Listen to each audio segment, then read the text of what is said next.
Hello and welcome to Game Objective. My name is Brad Glasgow, and as last week's E3 was starting, a tweet by Anita Sarkeesian, the founder of the highly controversial Feminist Frequency, caught my attention. It was a tweet in response to an announcement from EA, and it reads, quote, "Sorry, what? EA is donating $1 million to non-profits working to end bullying and online harassment? ! Some facts. They didn't speak up during Gamergate at all," which, by the way, is untrue, but that's not what this video is about. She continues, "Feminist Frequency has been a non-profit on the front lines of this issue for years, constantly struggling with funding." And that's the part that caught my attention, because when you think about it, what Feminist Frequency and Anita Sarkeesian are most famous for is raising a lot of money. It all started because her original Kickstarter raised nearly $160,000 when her goal was only $6,000. That was back in 2012. In May of 2014, Feminist Frequency gained non-profit status, which means they've had to give a report on their financial situation every year.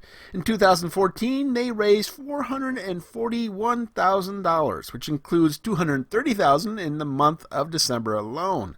These numbers are publicly available, but they are put together in a great article from Eric Kane, which I'll link below. Feminist Frequency is an organization which has received a lot of money over the past few years, so it was with great surprise that I read her tweet talking about, quote, "struggling with funding." So I looked into their funding, and I'm going to present to you this information, which, again, is publicly available. However, I have to warn you, this is not going to be a satisfying video, because there are far more questions here than answers. First, let's give a brief overview of their past 4 years as a non-profit. As I said, in 2014, they raised almost $442,000. They spent $64,200.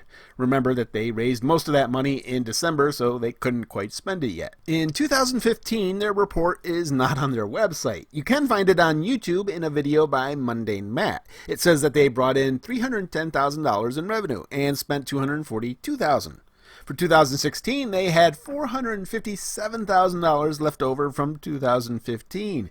They raised an additional $406,000, which includes $187,000 for their crowdfunded Women in History campaign. At the end of 2016, they had $343,000 in the bank.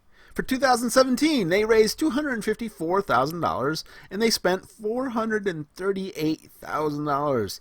They ended the year with $150,000.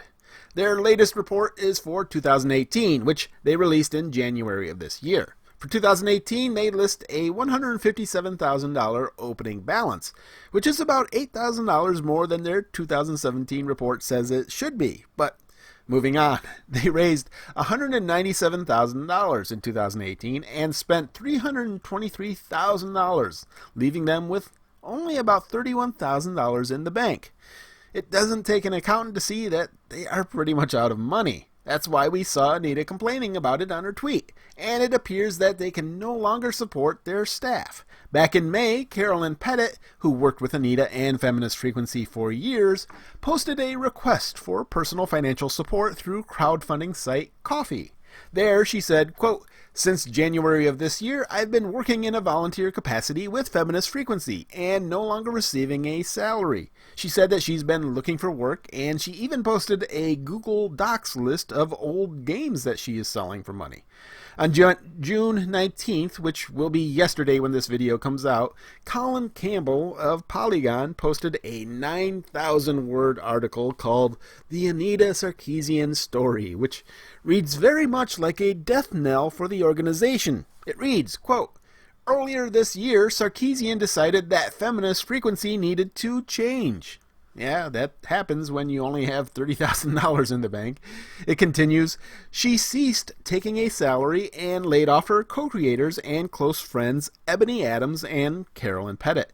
She closed her offices and stopped making videos. Feminist Frequency is still going, but is now mainly focused on a regular podcast hosted by Adams, Pettit, and Sarkeesian. It's a purely voluntary organization.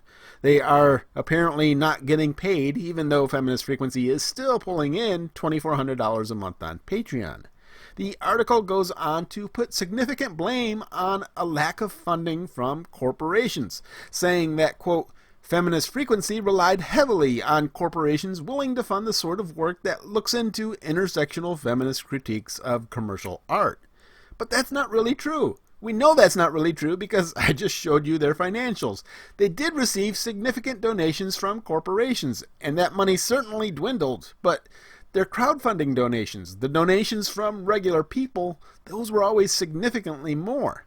Feminist Frequency is dying for two reasons. One, they are spending an exorbitant amount of money on things that should not cost that much money. Two, their audience is gone.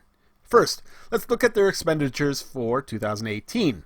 Under programming, they spent $186,000. I tabulated their YouTube numbers for that year. In 2018, they published a total of 90 videos, so it cost them $2,070.78 per video. But only 11 of those were actually videos. The rest of them were podcasts. They were audio only. If you take a look at their content, I don't see where almost $200,000 was spent. This isn't exactly super high quality production values here. Trying to argue with a derailer online is like punching a sand dune. You can do it if you want to, but your arms will get tired and there's absolutely no point. Now you might be thinking that this money under programming includes salaries. And you could very well be right, but one would think salaries would fall under the administrative expense. The same goes true for the cost of running the organization. That shouldn't fall under programming, I would think. So why is it costing them so much money to make this content? One thing I noticed is that they actually have a producer that works with them for their podcast. So paying him might fall under that programming. But $2,000 per episode? That's a lot of money. The truth is, I have no idea what they're spending their money on. Of course, I did reach out to Feminist Frequency to ask for a comment, and as I'm sure is no surprise to you, I've heard nothing back. But there is more to their financial craziness. Look at 2016's financial report here, under expenditures. It lists programming and administrative, and then it lists fundraising costs. But then in 2017, they changed that fundraising cost to read development and community engagement. It looks to me like that's still fundraising, but maybe they're adding costs in there for whatever other reason. Either way, here in 2017 for development and community engagement, they spent $126,000. That $126,000 they spent on community engagement netted them $254,000 in revenue. They spent $126,000 to raise $254,000. Unfortunately, Anita Sarkeesian never deals with any media who might ask her a difficult question, so I doubt we'll ever know what is really going on with their money. While it's not clear what the hell they've spent their money on, it is clear that they have spent more than they've brought in, and it doesn't take a financial genius to figure out that won't last long.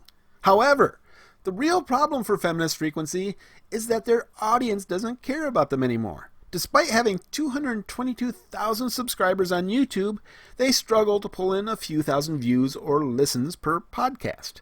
For the 79 podcasts they released in 2018, they averaged around 3,200 views per podcast. Their videos did better, with around 22,200 views per video. But as far as YouTube video goes, these aren't successful numbers, especially with that many subscribers. By my calculations, Feminist Frequency has spent close to $1.6 million in the last 4 years, and yet their audience has dwindled to almost nothing.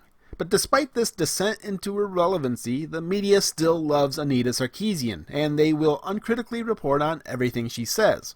I know some of you will be bothered by my posting this video. You believe that I shouldn't give her attention and just let her fade away. But it's not so much the attention that keeps her going as it is the harassment and the threats. Whenever she is threatened or harassed, she makes money. That's what happened with the original funding for her tropes videos. That's what happened in 2014. But now, as the threats and harassment fade, so too does her organization. She'll still get attention from the media that loves her so. There are still developers who think she's some important cultural critic. But unless she can take advantage of some new controversy, then the days of Feminist Frequency are, for the most part, over. I wish her the best of luck in her new endeavors. I would advise her, however, to not look for a job that requires data to support her arguments. Until next time, this has been Brad Glasgow for Game Objective. Thanks for watching.